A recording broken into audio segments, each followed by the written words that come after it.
Welcome, or hopefully welcome back to the Reliability Matters podcast. For those of you who are counting, this is episode number 151.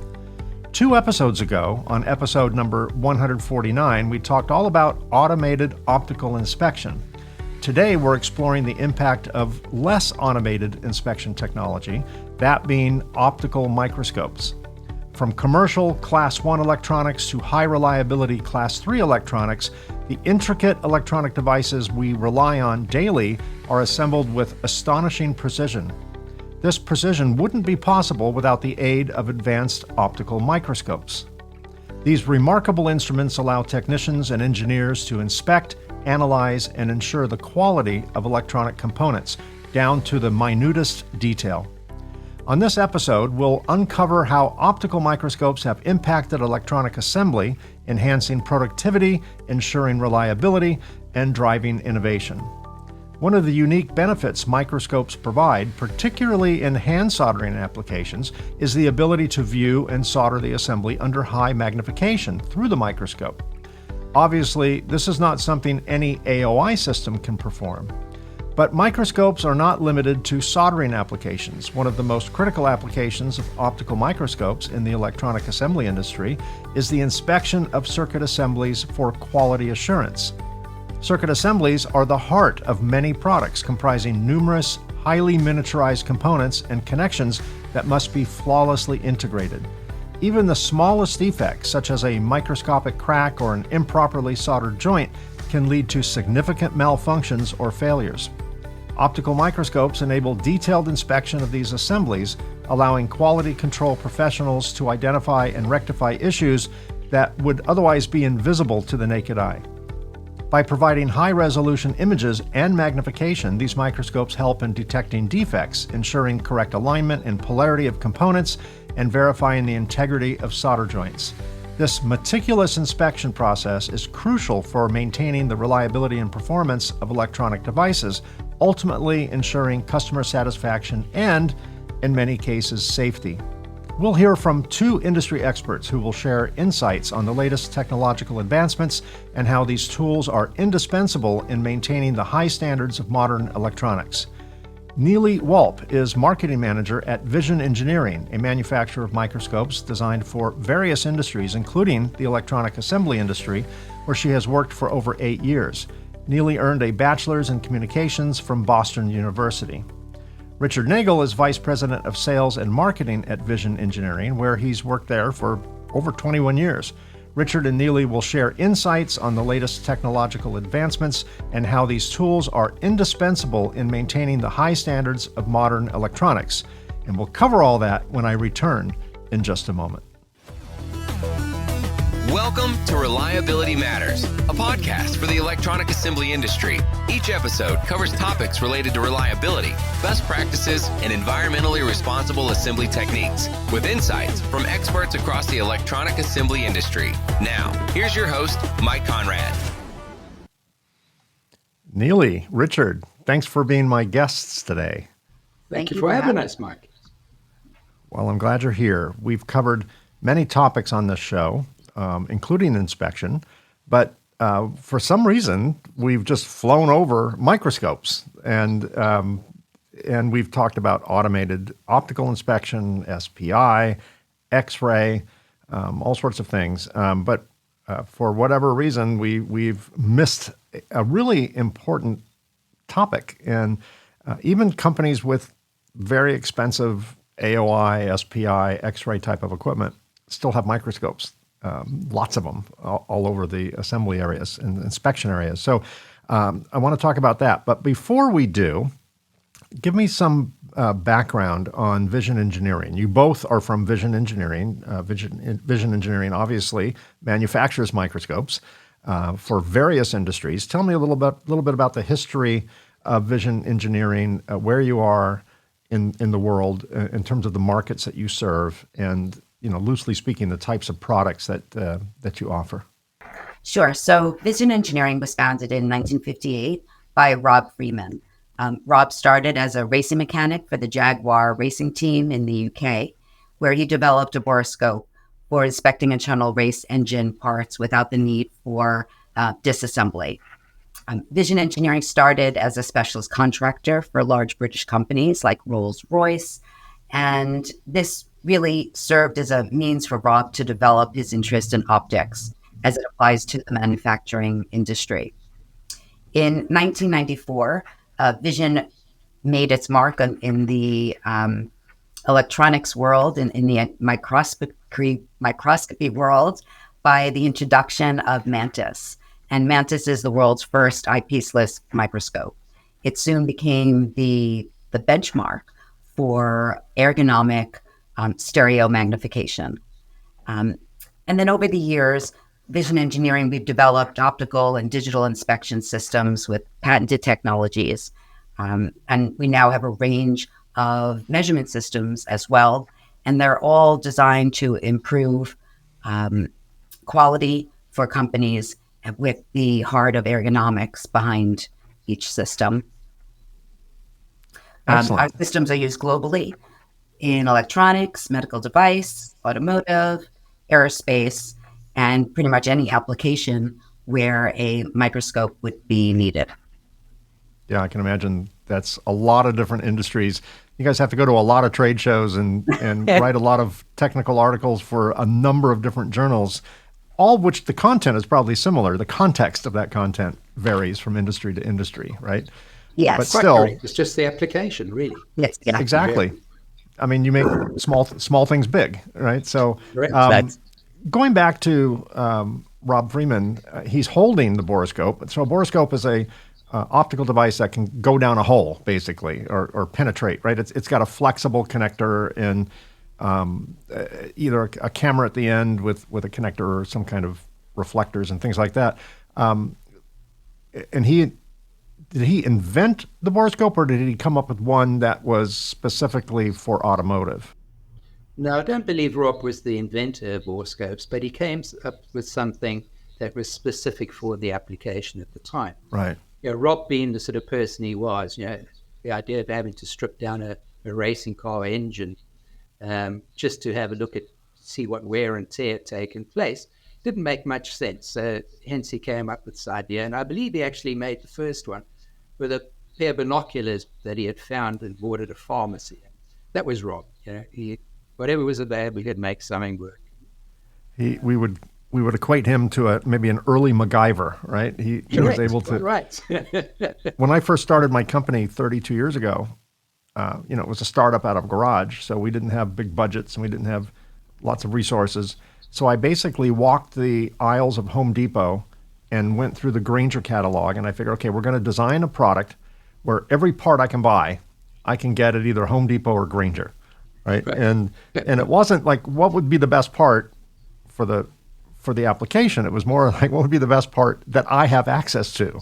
And this is before the internet, right? So there was, you had a few choices. You had Thomas Registers, you had Grainger, and you had hardware stores, Ace Hardware, Home Depot, you name it, electronic stores, things like that. But it was basically retail purchasing for a wholesale product, which is not a great business move, by the way. But I do really appreciate the ingenuity, and I love when company founders have unique stories like that. They had a need. It's not like he grew up wanting to invent a Boroscope for that. He had a need. He was working on cars, racing cars, didn't want to spend the money tearing apart an engine, pulling a head off, just to see if the valves are clean. It might as well just send something down there. And I think since then, the plumbing industry and so many other industries have used that technology for the same reasons, right? That's right. So here's probably the easiest question you're going to be asked today, and probably all week, maybe even all year. Can you explain the role of microscopes and other visual inspection tools in the assembly industry for circuit assemblies? What various roles do they play? There's an obvious role, and then there's probably some less obvious roles that I'm not thinking of. What are the numerous roles that they play? Well, Mike, as you said, magnification is becoming more and more important. Components are getting smaller. They're being miniaturized. Circuitry is being miniaturized. So magnification has become more and more important in the electronics PCB manufacturing and assembly thereof. I think things like looking at cold solder joints, bridging, insufficient solder, thinking of SMTs now, where components are getting a lot smaller. So placement of SMT components on boards, etc., again, become very, very important. Magnification, that is. But something we should also look at is microscopes have moved on from the normal stereo microscope, which is something that is used allowing the inspection of solder joints, formation or proper formation of solder, cold solder joints, bridging, insufficient solder, and rework of PCBs and components. Something that's coming in more recent years, though, is the digital microscope, which is now also found a place in PCB manufacturing. Something where we have to draw the line and determine which is the better tool is really stereo microscopes are essentially where you need depth perception. Whereas a digital microscope's a 2D image. So there's a tool for each application. If it's just pure inspection, digital microscopes are the preferred tool. However, if it's for rework, then obviously a stereo microscope is the tool of preference. Yeah, that definitely makes sense. Depth perception, field of vision, field of view is obviously really important. A 2D image can't see certain things that you could see like polarity, and you could see maybe part of a solder joint failure, but you really don't see the full picture unless you have more of a 3D effect, which you really need stereo to do. When I think of microscopes, the first thing that comes to mind brings me back to the 1970s when I was in high school, and I think we all had experience with a microscope that looked like this. For those of my listening audience, I'm showing a picture of a high school microscope from the 70s. It's this very heavy, weighted tool that was extremely mechanical. It had two portals that you aligned with your eyes. You had to adjust the width apart from each other so that they would match your eyes. It had a knob to bring it into focus, and each of the eyepieces also had a little bit of an adjustment. So it was quite an art form to look through that and bring everything you wanted to see into focus. And depth of view was frequently, particularly in high magnification, adjustable, meaning that if you wanted to see the bottom of something, the top of it was out of focus. If you wanted to see the top of something, the bottom of it was out of focus. Correct. And you really had to massage the microscope to see anything. A lot has changed obviously a lot. I'm preaching to the choir here, but a lot has changed in the microscope world since those things were on our lab tables. To me, the stereotypical view of microscopes just seem a little clumsy. I know those who work with them every day, it becomes like an extension of their hands, in their eyes. They know how to work it. But to mere mortals like me, they've always been very clumsy. I've never really enjoyed looking through a traditional microscope. What are some of the most significant advances that have been made in the technology of microscopes that are advantageous for the inspection of circuit assemblies? Mike, I think one of the most recent introductions, and I say recent, it's been around for quite a few years now, but the biggest change and game changer in microscopy has really been the introduction of eyepieceless microscopes. This really gets around the issue where people had, like you alluded to earlier, having to look down two eyepieces, or like looking through a pair of binoculars and trying to acquire one field of view. And some people are challenged doing that. Whereas eyepieceless microscopes gets around that issue. You no longer have to look down these two very small eyepieces in order to acquire an image. So And that's Richard, pretty describe wonderful. for my listening audience who don't have the benefit of watching this on YouTube, Yeah. describe what the product that I'm showing on the screen right now, which is not a traditional two-piece, optical microscope. Right. So basically, what is in this particular instance, it's a product that was launched by Vision Engineering. It's an eyepieceless microscope. So what you essentially have is an optical screen. People look down and think it's a digital image, but it's not. It's a pure optics.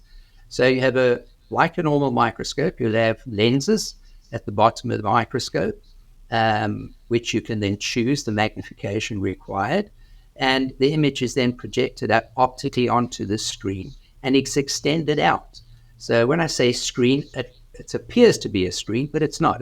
It's an optical image that you actually see.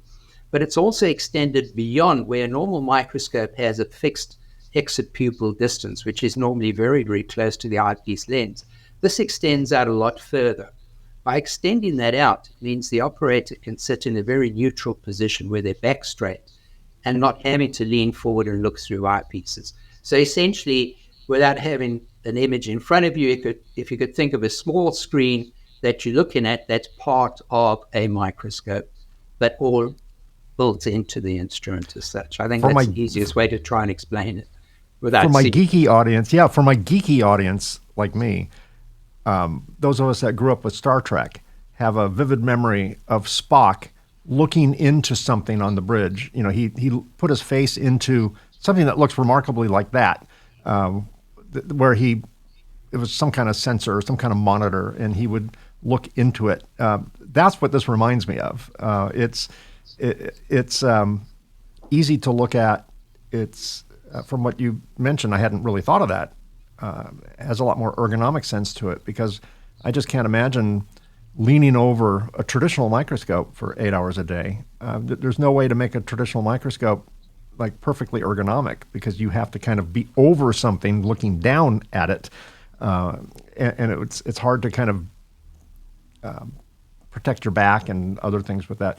This brings the image to you more toward a human face than a traditional optical microscope would do.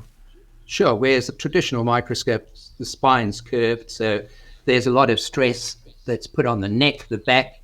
There's chances of repetitive strain injury, etc. So this is exactly what Neely mentioned about the ergonomics and Rob Freeman really looking at things from the outside in as such, and realize that these were some of the big challenges microscopists or operators had to face. Hence the introduction of the eyepieceless microscope. So the closest thing to that, which, and that's where a lot of confusion, or where there's a lot of confusion, should I say, is people think, well, the way out is to use a digital microscope, because then you look at a monitor. The bigger problem is, though, it's a two-dimensional image. And it's exceptionally difficult to, say, do rework on small components, because there is no depth perception as such. So how do you really try and do rework where you don't know exactly where the soldering iron tip is? Short of having to touch a component and say, oh, I'm about there. And this is where there is confusion, because people think, well, that's more ergonomic, I can sit back. But the challenge is to try and use it then for something like rework on a board or placement of components, etc. Yeah, I would assume the technology behind an eyepieceless stereo microscope is similar in nature to the old viewfinder toys we had when we were kids. Remember, we had the slides, the little round disc, and we dropped it in and pulled a shutter and it advanced to the next image. You rotate it, yeah. What was amazing is, we held it up to our eyes and we were seeing a stereo image. We had some depth of field. And I would imagine the tech is, a high-tech version of two images coming up to one piece of glass that the human brain perceives as three-dimensional. Yes. It's probably a very expensive viewfinder. Not to minimize, but instead of looking at a predetermined image, that was photographed by some photographer somewhere and stuck on a slide, you're seeing live images of real product. That's interesting. Are there capabilities that an eyepiece-less microscope lacks that a traditional, dual lens eyepiece microscope can provide? Are there some limitations? Because I would think that there needs to be some, because otherwise, why would anyone opt to lean over a microscope and align their eyes when they can just look at something, that's A, more ergonomic, and B, just as effective? So what are, if any, what are the limitations of that, and what would cause someone to go toward one tech versus another type of tech? Well, I think there's two reasons. There is a limit in this particular application, or this particular unit. There's a limit in magnification. However, we do have a stereo zoom instrument, which is also eyepieceless, where the concept's very much the same, where you're looking at a digital image, a screen, but it's a piece of glass as such. And that takes you to higher magnifications. I think where there is a limitation is the number of accessories that are available. However, in the electronics industry, we address most of the issues that are available on a normal eyepiece microscope with our eyepieceless technology. With it, as I said, we can offer a zoom instrument. We can offer accessories which allow you to rotate around an individual component optically without moving the PCB. You can rotate around this optically, which is available on normal eyepiece microscopes. Only some there, to be honest. But we have that technology. You can do photography with either of the systems, in other words, capture images. You can do measurement. So there's very few applications which we couldn't address by using this technology. And off the top of my head, I really can't think of any in the electronics industry. Right.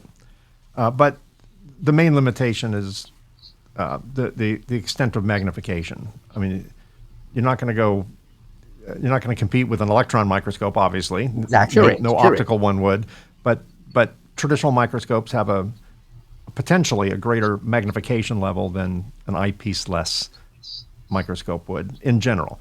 Maybe not enough to make a difference in this world, but that would be one of the limitations. Right. Yeah. So in this world, if we talk about electronics and PCB, no, we can address all of those magnification needs.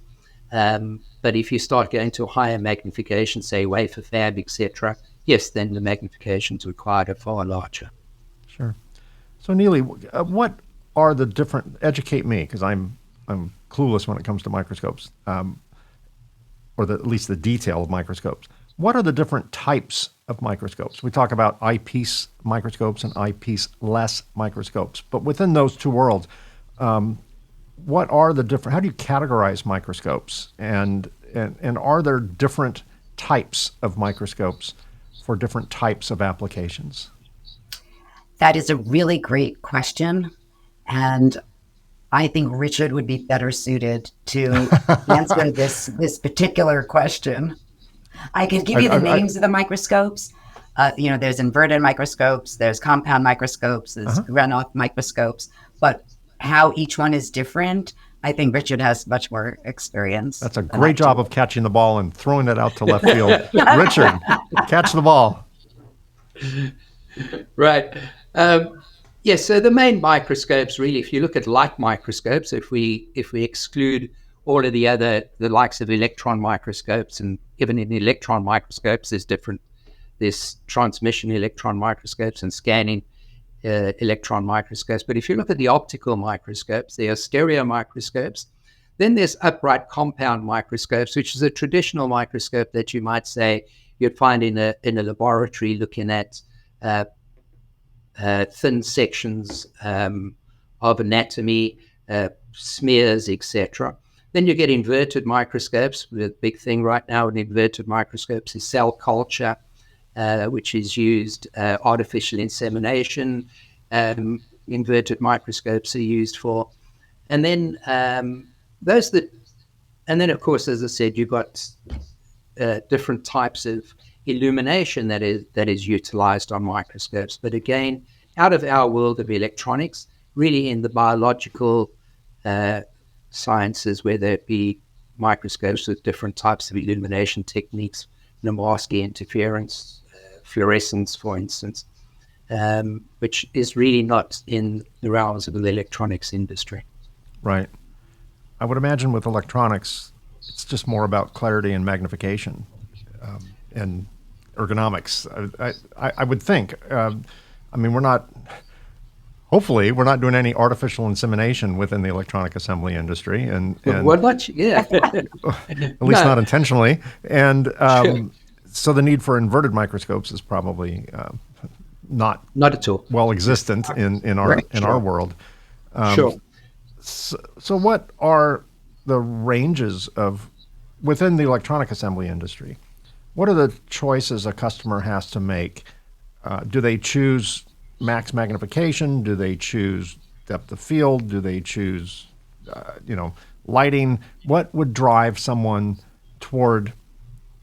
Well, let me back up a little bit. When I go on your company's website, you offer a multitude of products, all inspection products, all microscope type products. What would be the criteria that someone would use to choose one of your products, or anyone's products for that matter, over another product within the same catalog?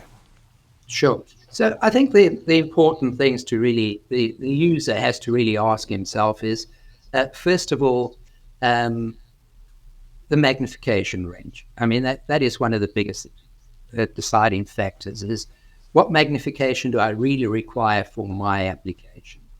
That narrows it down to a certain extent.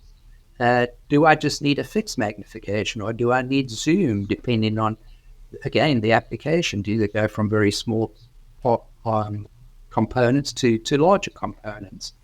Again, am I going to work under the microscope, or is it just going to be for inspection? And then again, do I need to capture images? Do I need to capture it for quality control purposes? Do I need to possibly mark up a photograph where I'm going to include it in a report? Or is it you might be in a situation where you do work for a third-party company. You need to report back to them with findings of, say, an irregularity of a component. And then things like, how important is field of view to you? That again determines the sort of microscope you need. Some people need to say, get a 8 by 8 inch PCB as a one captured image. That's pretty challenging on a normal microscope, but you can do it with certain digital instruments that are out in the marketplace. But over and above all of that is really depth of field, working distance, and resolution. Those are three vital things you really got to, besides the magnification.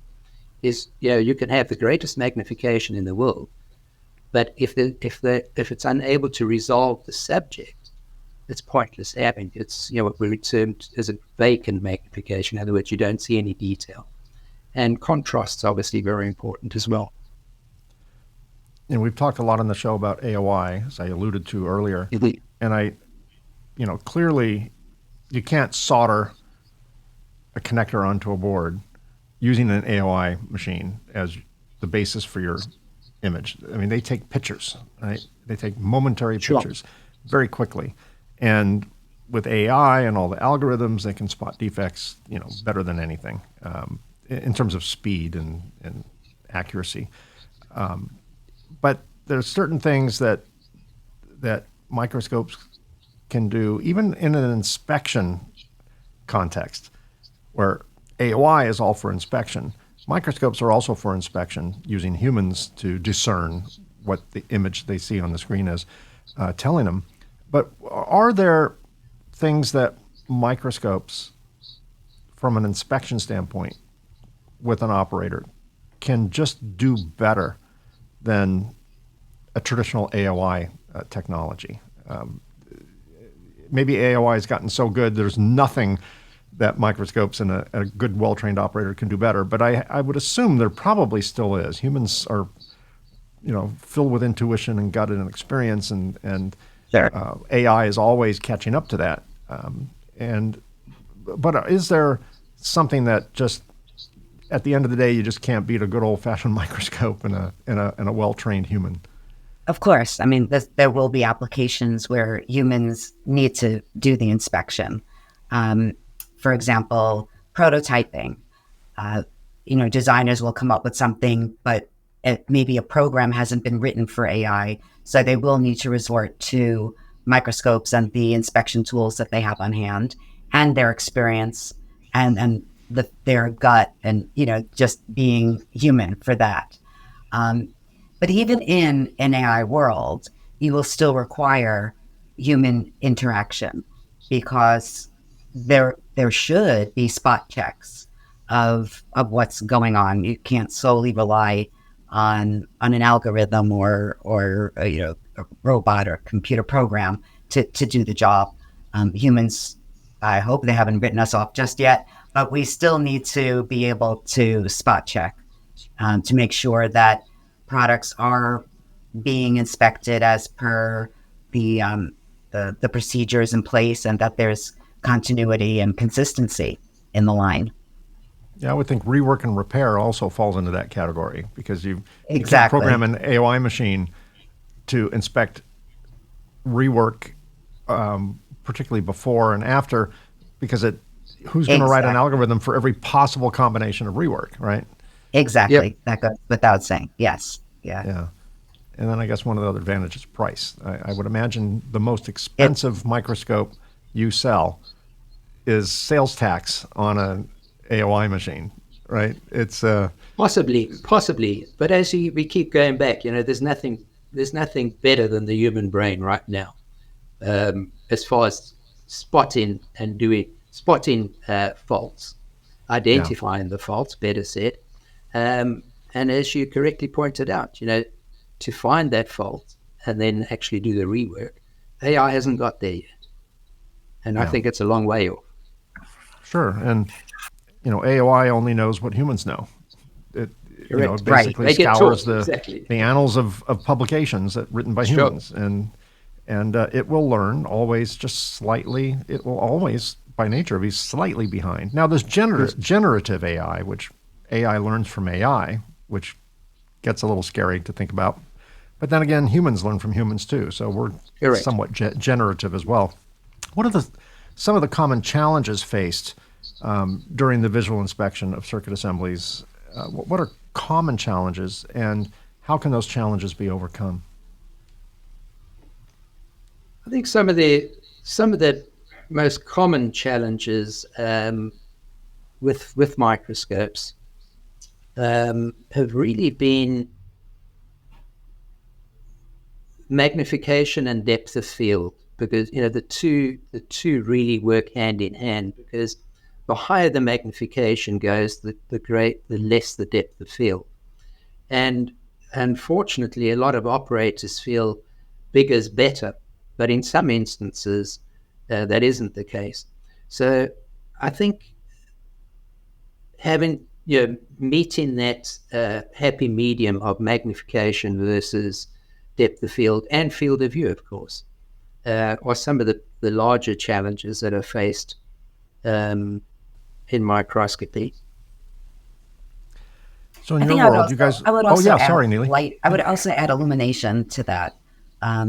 Having the right illumination to see all of the details in the subject. That needs to be Correct. Accurate. Yeah, I'm constantly pulling out this side of my phone and turning on the flashlight. Especially in a restaurant. In a restaurant, it's funny because things are clearer. I can't read. I have to wear my little cheap readers when I'm reading a menu or something. But if I just light it up, then suddenly my vision improves. Right? I can maybe get by without my readers if I just put a little light on it. I would imagine illumination in this world for inspection is really important, because you don't know if you're looking at a shadow or if you're looking at a solder blob, right? They kind of look the same under those conditions. And I would imagine there's quite a bit of technology for illumination. I mean, it used to be little incandescent bulbs, and now they're LED ring lights and all these different things. And the angle that the illumination emanates from or hits the target at it also plays games with shadows and things like that. So you really have to flood the target with the right type of light, right? And Yeah, and I sure, would imagine, sure. Richard, you alluded to in other worlds and other applications, the type of light, the type of illumination is crucial. But Maybe black light electronics in some is, cases, UV light or yeah, whatever. right. sure. But Mike, as far as the ring light's concerned, again, I'm glad you brought that up, because there are some manufacturers that manufacture a ring light which has quadrants. So we offer a ring light where you can actually turn quadrants on and off. So if you look at a normal ring light, that produces 360 degrees worth of illumination around a subject, which is ideal for the normal application. But if you want to look at a surface finish, for instance, or anything that has surface texture, if you flood it with light from 360 degrees, you don't pick that texture up. If you That's right. turn off a quadrant, you're then getting light sharing through from one side, causing a shadow, which then highlights relief on a flat subject or a surface with Sure. a function to it. So I guess with all solder joints look smooth and shiny if you have enough illumination on it. But if you really want Sure. to see how grainy it is, if like a cold solder joint, grainy, kind of sandy look, then that kind of offset turn a illumination quadrant would off. help. Correct. Yeah.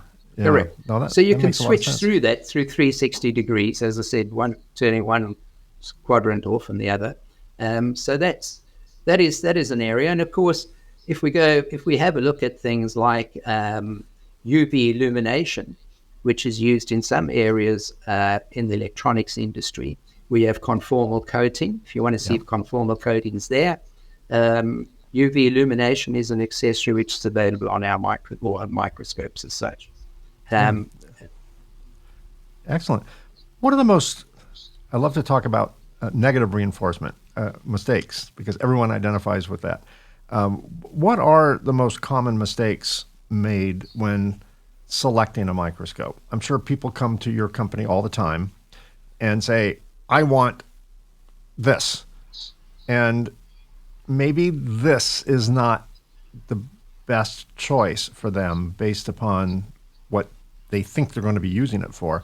So what are some of the mistakes that purchasers of microscopes tend to make?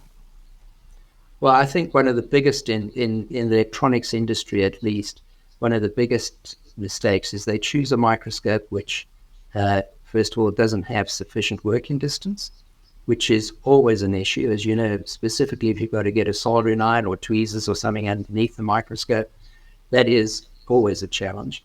And again, we go back to choosing a stereo over a digital instrument.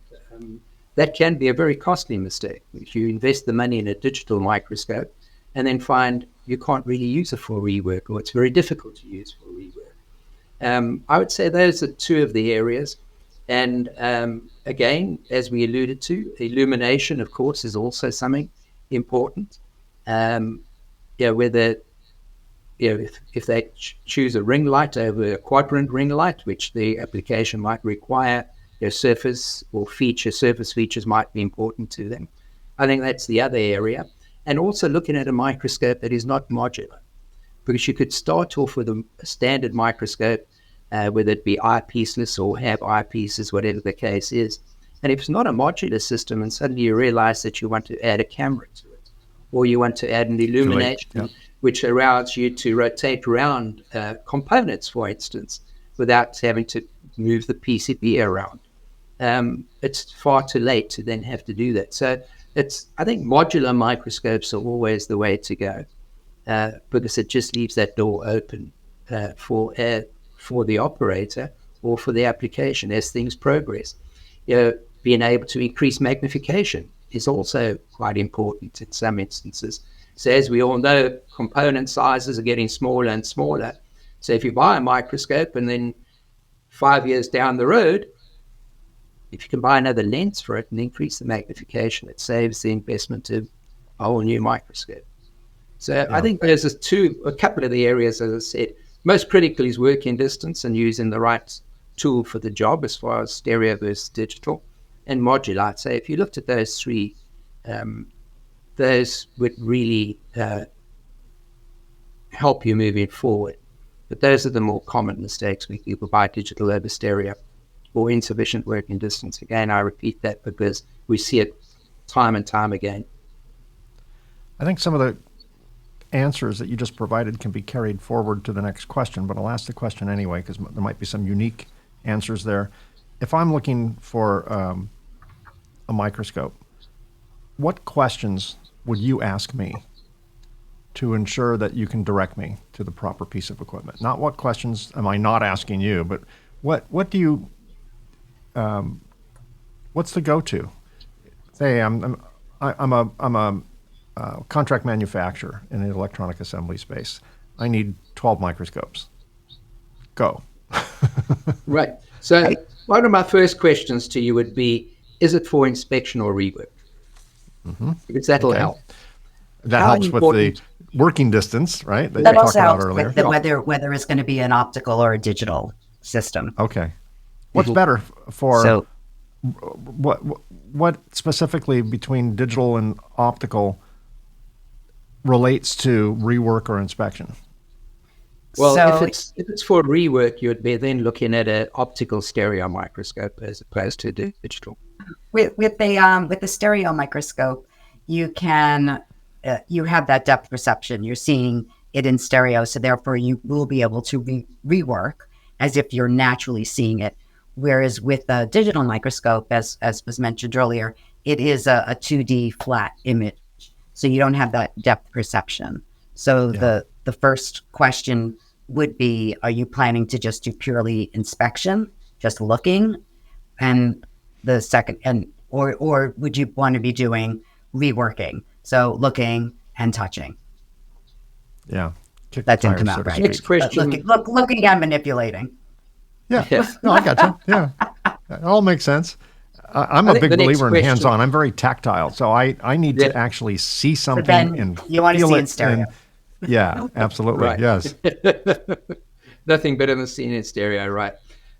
Next question would be the magnification range, because that will then determine the type of microscope, whether it be digital or stereo, because some of them have limitations in that field. Working distance, we go back to again. Field of view, again, we mentioned earlier, is a topic as well, depending on, again, how much of the sample do you need to see, or PCB do you need to see at any particular time. You might be working with PCBs with very large components, so you need to fit the whole component in. Right. So you need to look at that as well, especially in certain areas like aerospace, where big connectors, etc., on PCB boards. Again, you want to get as much of that component in at any one time. Illumination, again, whether it's not only illumination from the top, but if you're looking at through holes, so you might have to get illumination from the bottom, which is another area. So we need to determine, again, what the application is, and then we'll decide whether it's illumination from top, bottom, or both. In some instances, you might do both. And choosing the right microscope at that point will save you a lot of money moving forward, because it might mean having to change the whole stand of the microscope if you suddenly decide you need lighting from the bottom. And then the other thing which we always ask a customer is, are you looking at image capture at any stage? In other words, having to capture images or project them for teaching purposes up to a monitor, which is quite possible. So you'd be able to then use it for teaching or discussion purposes by projecting those images, whether it be a stereo microscope or a digital instrument. You can then project those up, as I said, onto monitors, or would you want to do basic dimensioning, in other words, measurements of thickness of tracks, etc. Again, that could well be an application. So once we've got, I think asking those primary questions would give us an idea in the direction to steer the customer. And then also, I to- think I would just add the actual workspace that the customer has. Where will it be used? So is it going to be used in a lab where there's plenty of room? That could determine the type of stand that the system would be placed on, or is it going to be used in the workshop where there's limited room? So that's another important question. Very good ergonomic or logistical Yes. concern there. Yeah, Yes. that's practical. When it comes to, Richard, you talked about magnification. One of the questions you ask is how much magnification do you need? Is it common for someone to overstate because they really don't understand what level of magnification really is? In other words, if you ask me, what level of magnification, I don't know, 100x, but I'm going to maximum do everything at 16x. Is that sometimes overstated? Are people paying from time to time for more magnification than they would ever practically use? It's possible, Mike, but I think generally speaking, in the electronics industry at this stage, and we have to say at this stage, because again, as we keep saying, things are getting smaller and smaller. At this stage, magnification really that is usable, and specifically if it's going to be for rework, it's exceptionally difficult to do anything above sort of 20 times or so, even if the components were small, because you can imagine just a tremor in the human hand and trying to hold a soldering iron is magnified 20 times, right? So I think that in itself gives you an indication as to where you need to be as far as magnification. But I think there might be areas where you're working with very small components that it's just placement of components or making sure components are placed correctly. You might go to magnifications of, say, 30, 40 times. But beyond that, it's very unlikely that you'd really need to go to beyond that magnification. I'd say in the electronics industry, 60 times would be tops. And then there's the odd occasion, I have to say, in microelectronics, and I say micro, I use that term very loosely, where components are now going into medical devices where magnifications might go higher, but they're generally then just for inspection as opposed to manipulating the sample in any way at higher magnifications. Something that I found, at trade shows when people come over, you ask them what magnification they're currently using, and they do tend to know roughly what magnification. Yeah, microscopes aren't new technology; they've been around a long time. Right. So, and the other thing is, if they're not quite sure what the magnification is or what they need, then another thing that they should look for when purchasing a microscope is whether companies do demonstrations, whether they could come on site and actually do a demo, and then they could, figure out what they really need for their application. So what types of questions should, I just asked that. All right, we're going to wrap up. So finally, it's time to get out your crystal ball. You're now officially fortune tellers.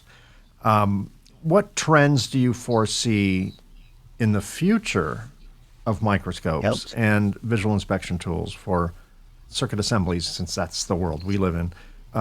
Are there any emerging technologies that we should be, don't tell me anything where you'll have to kill me, but no company secrets. But are there any emerging technologies that are making their way? Clearly, as you both alluded to, electronics have been highly miniaturized over the last decade and more. And that's resulted in the need, in some cases at least, for higher magnification levels. But where do you see the trends going in optical technology?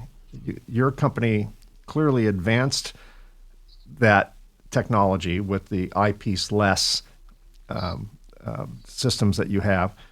Where are we going? Where are we going as electronics will continue to evolve, continue to miniaturize? And how will your industry respond to that? Well, I think. Sorry, ahead, if I Neely. could just interject there very quickly. Yeah. Something that I will mention at this stage is I keep saying digital microscopes and everything is in 2D. Well, we have actually patented a piece of equipment, which in actual fact is two digital cameras linked with an optical zoom, and that projects an image onto a mirror, and that gives you a three-dimensional digital image. So it's a combination of digital and optical. Gives you a three-dimensional image. The beauty of the system, though, is that you can actually interface with another unit anywhere else in the world using the internet And you can then compare or review a particular sample in 3 dimensions. So in real time. So I could share an image that I have in Japan with you sitting in America, and you can actually view that sample together in 3D. So that is very unique, and it's unique to Vision at this stage with our patented technology. I see a day when the eyepiece-less microscope or eyepiece-type microscopes will be replaced with vision goggles. Well, yes, so virtual reality or augmented Absolutely. reality. Absolutely. That it's all around us, not just for gamers. And sure, I mean, it could come into the inspection world without a doubt, where users are able to maybe almost immerse themselves within that 3D image of a component. But to try and do that for very long periods of time, it's very isolating. We've actually looked at this out as a company, but it is very, very isolating. And there are areas in the world which use 3D goggles in the industry, but the feedback from people after using it for a long period of time is you're living in a bubble. You can't really interact with anybody. You can't go around and speak to somebody about it because you're wearing these goggles. It is. Yeah, I've read reviews on the Apple Vision goggles, which are A, amazing, but B, heavy. You're tethered to a cable, not just a wire, a cable.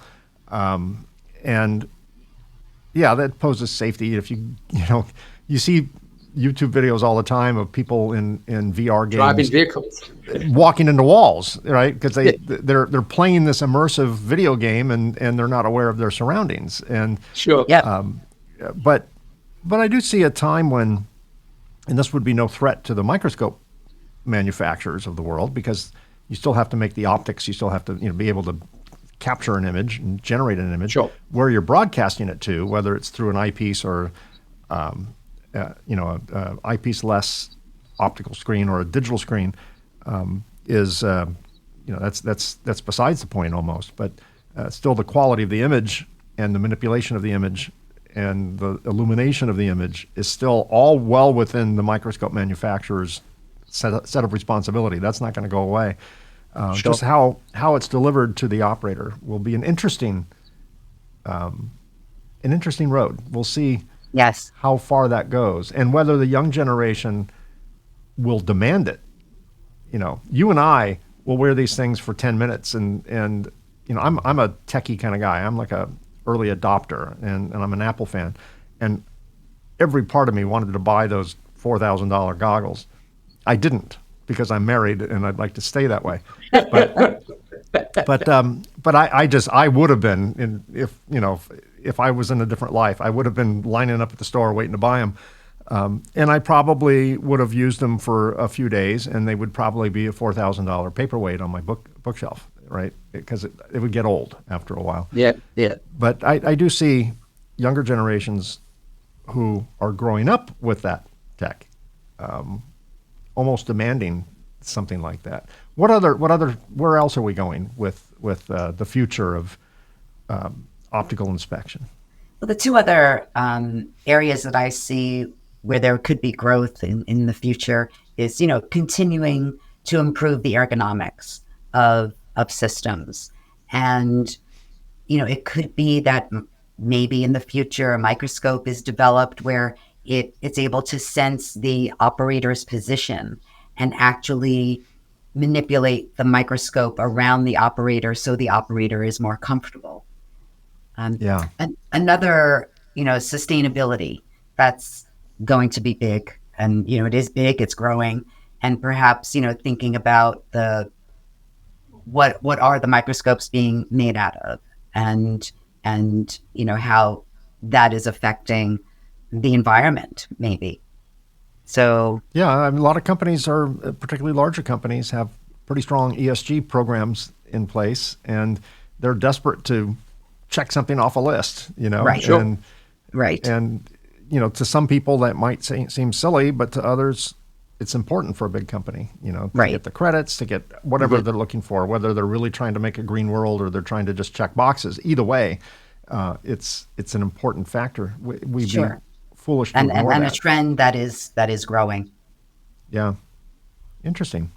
Well, any other final bits of wisdom for my audience when it comes to optical microscopes or digital technology for that matter? Any parting thoughts of wisdom? Gee.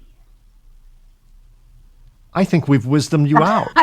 Yes, I think we've said it all. We have two salespeople in the room who are speechless. Just anything That's we a- didn't cover. That's a first for the show. Well, that's great. Well, No, I Richard, think we've covered all the major points. And I really hope it's been useful for the audience. Choosing a microscope is important, and ergonomics is exceptionally important in the workplace. And we're seeing more and more of it. We're seeing a lot more companies that have employed ergonomists or got their health and safety people involved in ergonomics. And I think it's important. Production, it's a proven fact that if operators are in an ergonomic position and feel comfortable, productivity goes up, reduced scrap rates. So there's a lot going for ergonomics in the workplace, not only on the microscopes, benches, seating, etc. It all plays a big part to production. so for my audience, if you'd like to get a hold of Vision Engineering or get any more technical information from them on the subject of optical microscopes and inspection technologies, their contact information will be in the show notes. Richard and Neely, thank you so much for being my guest today. Thanks for all your time. Thanks for generously imparting wisdom on the subject, educating me and hopefully my audience. Thank you, Mike. Thank you so much, Mike. Thanks for the invitation. My pleasure.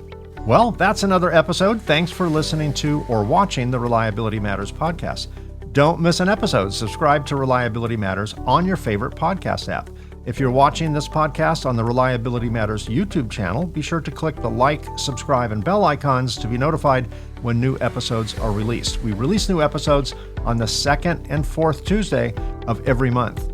And a special thanks to the Printed Circuit Engineering Association's PCB chat at pcbchat.com and Ascendo Reliability at reliability.fm for syndicating the show. Thanks also for your questions and episode suggestions. Please keep them coming. I love to hear from you. Send comments or questions or episode suggestions to Mike at mikeconrad.com. Just remember that's Conrad spelled with a K. To learn more about the Reliability Matters podcast, please visit the Reliability Matters podcast website at where? You guessed it, reliabilitymatterspodcast.com. Once again, thanks for listening or watching. Until next time, stay safe, stay healthy, stay happy, and perhaps more importantly, keep doing it right. And I'll see you again in 2 weeks. Thanks for listening to the Reliability Matters podcast. Join us on the second and fourth Tuesday of each month for new episodes of Reliability Matters.